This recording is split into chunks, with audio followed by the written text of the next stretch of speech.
6 বার নাস শব্দটি ব্যবহার করেছেন, অথচ দুঃখজনক বিষয় হলো সত্য, মুসলমান নামের কলঙ্ক বাউল সরকার কোরআনুল কারীমের 6 প্রকার নাস শব্দের কথা আল্লাহ কোরআনে ব্যবহার করেছেন, অথচ বাউল সরকার বলতেছেন আল্লাহ নাস মানুষের কথা বলেন নাই, আল্লাহ বলছেন নাচানাচি করো। নাউজুবিল্লাহ বলবেন না? এত বড় দৃষ্টতা বাউল সরকার একদিনে দেখাতে পারে নাই।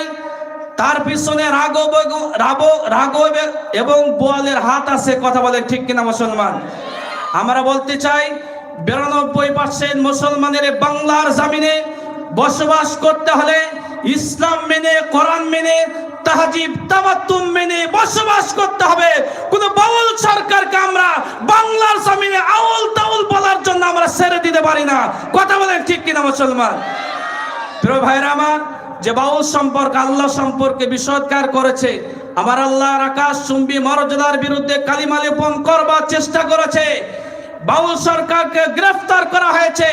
দৃষ্টান্তমূলক শাস্তি বাংলার 18 কোটি মুসলমানের দাবি। বাউল সরকারকে প্রকাশ্য দিবালোকে বাইতুল মুকাররমের স্কয়ারের সামনে অবশ্যই দাঁড়িয়ে তাকে বলতে হবে, আমি যে বক্তব্য দিয়েছি আমার এই বক্তব্য ভুল প্রমাণিত হয়েছে। তিনি যদি ভুল স্বীকার না করেন 18 কোটি জনগণের সামনে অবশ্যই তাকে ফাঁসির মঞ্চে ঝুলিয়ে হত্যা করতে হবে। এটা